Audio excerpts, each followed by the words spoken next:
Assalamualaikum warahmatullahi wabarakatuh.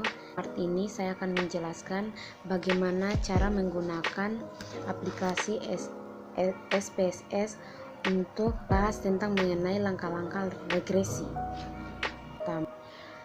Kita buka terlebih dahulu aplikasinya. Muncul tampilan seperti ini. Selanjutnya kita akan tekan klik variable view. Untuk variable view ini kita dapat mengambil data dari Microsoft Excel yang telah disediakan. Untuk bagian ini Excel ini terdapat nilai-nilai yang tidak dilogkan.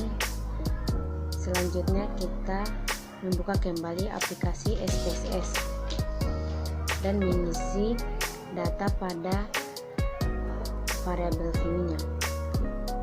Kita klik pada tulisan, kita klik pada kolom name, kita tulis loan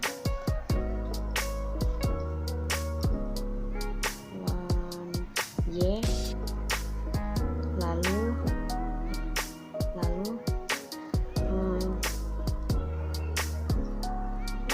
loan X1 dan yang terakhir loan X2.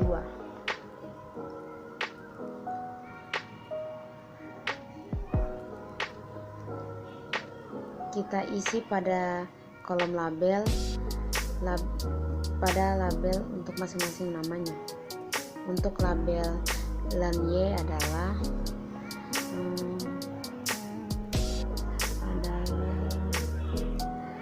dia itu produktivitas, disingkat PK saja. Ini loan X1 dia pengaruh lingkungan kerja, kita singkat saja PKL. Itu motivasi pemimpin atau disingkat MP. Kita beralih pada data view.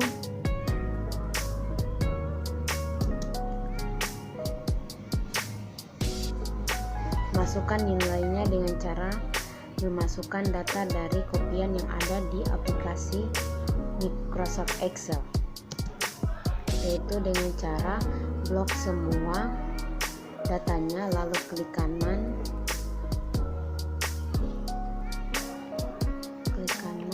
lalu di copy, buka kembali aplikasi SPSS-nya dan tekan di baris pertama, lalu di paste.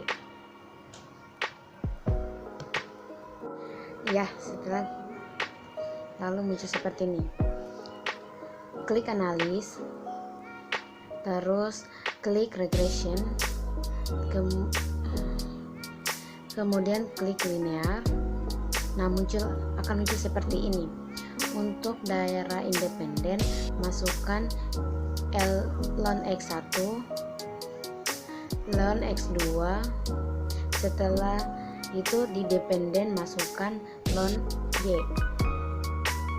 Setelah itu klik statistik, kemudian centang confidence interval, collinearity diagnosis, Durbin-Watson. Setelah itu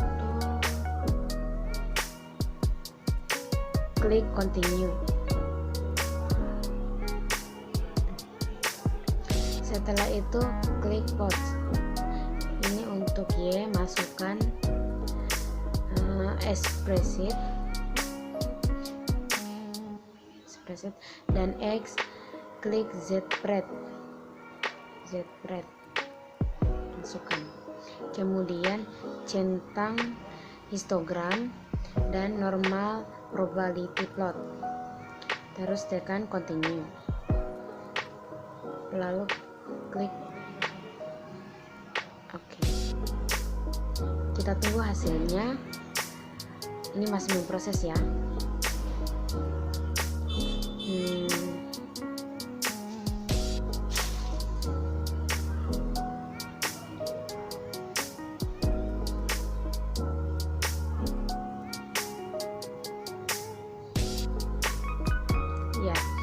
muncul tampilan seperti ini.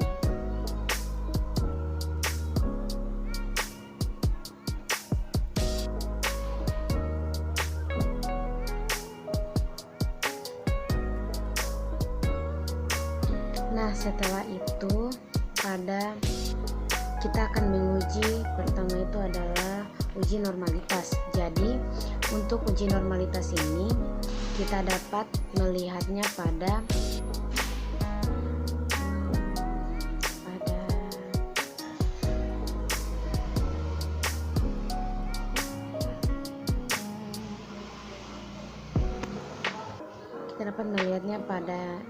normal PP plot regression standardized residual dependent variable atau PK. Jadi uji normalitas itu dapat dilihat dari pergerakan data yang masih berada di sekitaran garis diagonal, artinya persamaan regresi yang dihasilkan akan bersifat double place linear atau Isabelle estimation. Dapat dilihat dari titik-titik terdapat pada di garis ini masih mendekati garis diagonal. Selanjutnya adalah koefisien determinasi. Koefisien determinasi ini dapat dilihat pada tabel model Sumari. Koefisien determinasi adalah kemampuan seluruh variabel bebas dalam menjelaskan variabel terikat.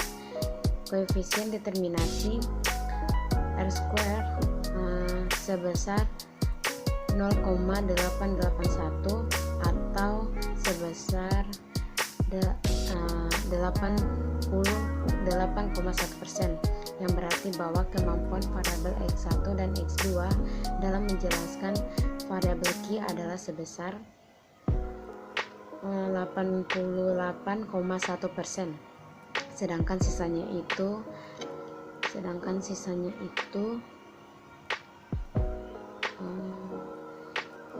dijelaskan oleh variabel lain di luar dari variabel penelitian. Kita dapat dilihat bahwa R² sebesar 0,939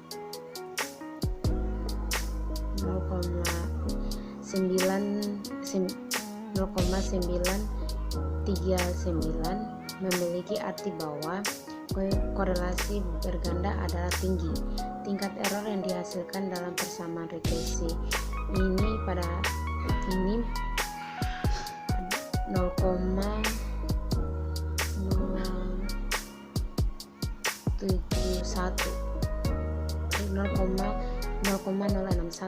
atau sekitar 6,1%. Selanjutnya pada hasil stimulan uji F. Hasil stimulan uji F dapat dilihat pada tabel ANOVA. Hasil uji stimulan dapat dilihat dengan dua cara, yaitu pertama secara bersama-sama bahwa variabel X1 dan X2 berpengaruh signifikan terhadap X apabila signifikan lebih dari sama dengan 0,05. Kedua adalah secara bersama-sama variabel X1 dan X2 akan berpengaruh signifikan terhadap Y apabila T hitung lebih besar daripada T tabel. Selanjutnya hasil uji parsial. Hasil uji regresi parsial dapat dilihat pada tabel signifikansi, pada tabel koefisien.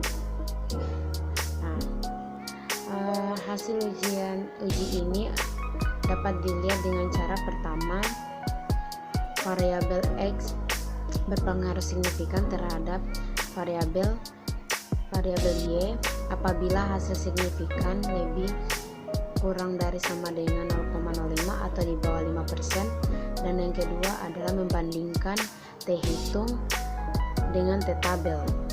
Signifikan apabila T hitung lebih besar daripada T tabel.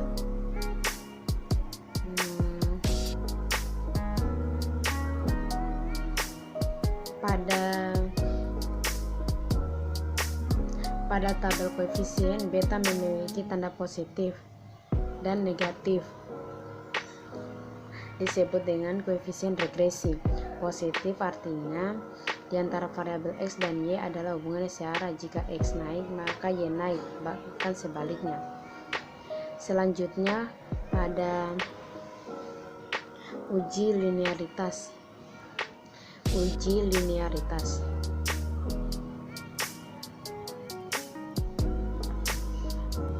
Untuk uji linearitas itu dapat dilihat pada tabel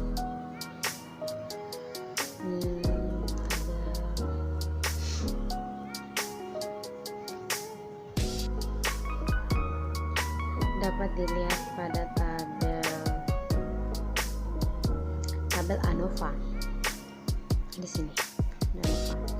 Jika nilai signifikansi linearitas lebih besar dari 0,05, maka berkesimpulan bahwa terdapat linearitas antara variabel independen dan dependen.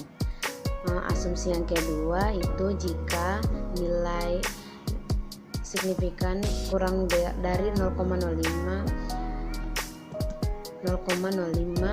berarti tidak ada hubungan antara variabel X dan variabel independen atau variabel Y.